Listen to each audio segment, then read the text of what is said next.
Hello, everybody. Welcome back to Rocky Mountain Style. I'm Patrick, and today is what I like to call Grantstone Day. Anytime you get Grantstone boots delivered, it's a momentous day. Today is one of those days. I'm happy. I hope you're happy. Let's get into this.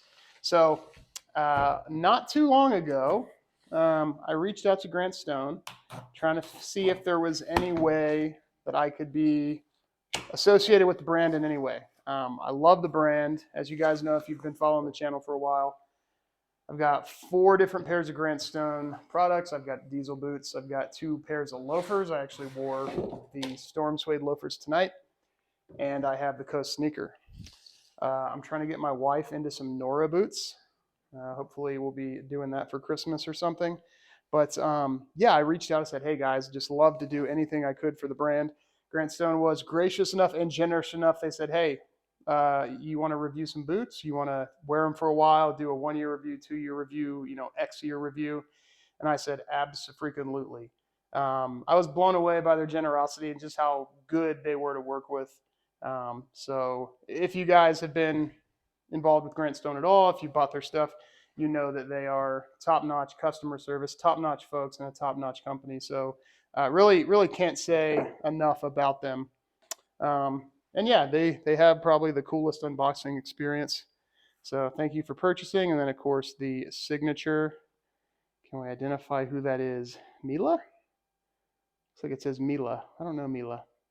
I don't know. Maybe I'm misreading it. Of course, then we got the try-on instructions, as always, to make sure you don't mess the boots up while you're trying them on. That's always nice. All right, and then, yeah, we've got this real nice thing. So this, I didn't really realize until I saw it on someone else's review. This big sort of canvas sheet here is essentially a way that you can try the boots on without scratching the soles. Like if you say you don't have carpet or anything like that, no place to try them on, you can always put this down to try them on, which I think is really cool. And then, of course, we've got both boots in their own individual shoe bags, piece of foam in between so they don't scratch. It's always fun to throw. We've got our little shoe horn in here. Starting to collect these. Very cool. Oh, cool. Our laces are in there as well. Some alternate laces. These are round, sort of ovular, like kind of flat, kind of round. Cotton laces. Pretty basic, but nice. Yeah, and if you guys haven't seen that before, combination bottle opener / shoehorn. Very cool. Or paperweight or whatever you want to be. All right, so before we open these, I didn't even talk about the boots that we got here.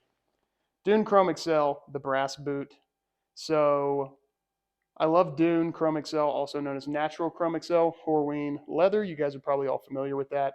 Very famous leather, very great leather. The brass boot, something that's been on my radar for a long time. It's, of course, a mock toe boot. I just did a video not too long ago talking about mock toe boots and why I like them. And everyone said, hey, why didn't you put the Grantstone brass boot in here? And I'm like, well, I'd like to buy and try every single boot, but sometimes that's just not feasible. But hey, here we are, and I've got a brass boot in my hand just a few weeks later. So sometimes the fates play out. But yeah, let's give these a look. Yes. Yep, that is a pretty saucy boot, guys.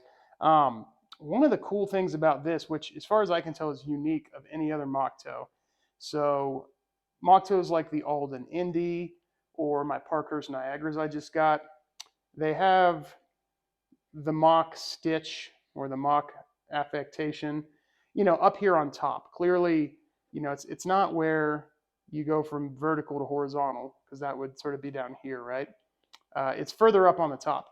However, those other ones I just mentioned are a lot more gradual. They don't have the same, verticality, I guess, in the sidewall, if that makes any sense at all. So this is the only one that has sort of that vertical, boxy kind of toe shape, where it's not where the seam isn't right on the edge, where it goes from being vertical to horizontal. I'm not sure if I'm explaining that in a way that's easy for anyone to understand, but in my mathematician brain, it makes sense to me. So yeah, there they are. How beautiful those are, guys. So yeah, Chromexcel leather, of course, is famous for patinaing very well, for getting very, very nice wear with age. Oh, I'm excited about this too. So this will be my first Grantstone boot, trying out their version of the commando sole or lug sole or whatever you want to call it. Looks pretty nice. Doesn't feel too hard. Feels softer than a Vibra mini lug sole, which if you follow the channel really closely, you know I don't generally like that sole. Let's look at some of the stitching up close. Yeah, one of the best parts about unboxing a Grant Stone product is the fact that, yeah, everything always looks so dang good. The fit and finish is generally immaculate. A little bit of fuzz there. Yeah, look how well that's polished, how well that's sanded. Just perfect. Perfectly lined up. Let's look at that welt there. A little nick there. That's Chromexcel leather for you. That's totally fine. Yeah, the coloration, it looks pretty close.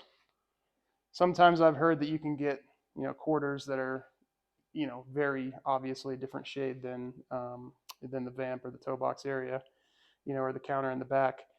These don't appear to be afflicted by that. Let's look down in here real quick. It looks like these are the same laces that I got as the extra laces. It's just 2 pairs. It's not 2 different kinds. 5 eyelets, 2 speed hooks, which is my preferred configuration.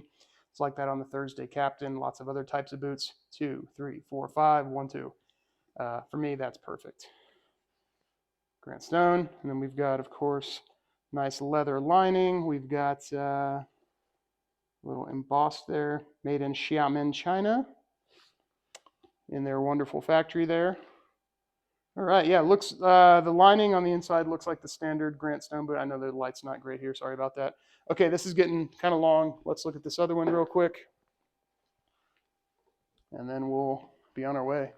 But yeah, as with man, I love these. I hope they fit. Oh yeah, that's another thing I wanted to mention. Let's talk about fit real quick. If you're already here for almost 7 minutes, you'll be here for 2 more. Let's face it. All right, so my only Grant Stone boot I have is the Diesel. I have it in a 10E.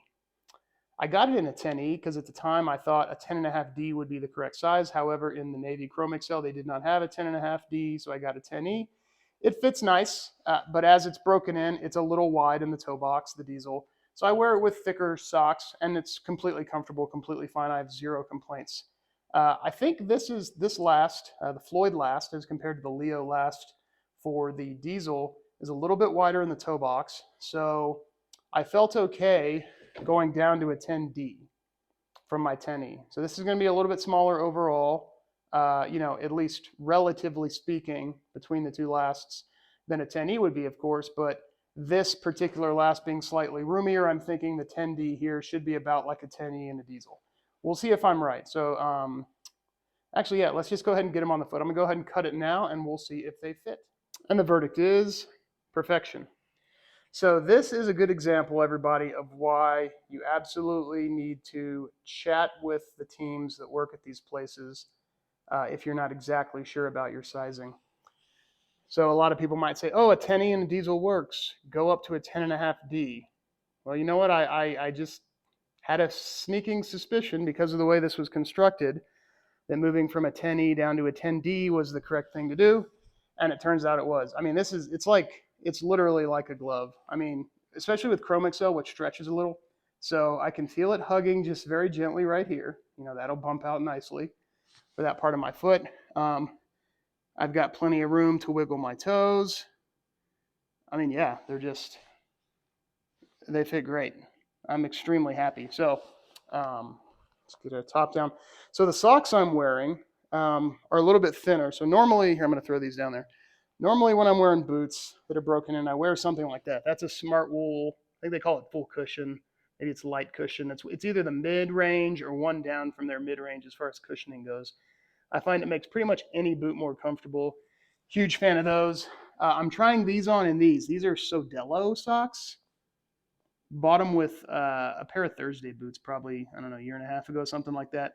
They're a little bit thinner, but if I'm wearing a new boot that I'm breaking in that might be a little tight, I usually go with a slightly thinner boot sock like that. And once they break in, move to the thicker boot socks. They give you a little more cushion and make everything just significantly more comfortable. So that's it, guys. I don't think I missed anything. This is probably the longest unboxing I've done, but I could sit here and chat about stuff for quite a while.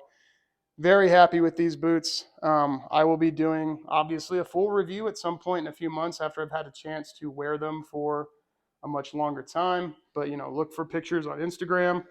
at Rocky Mountain Style, for more discrete updates.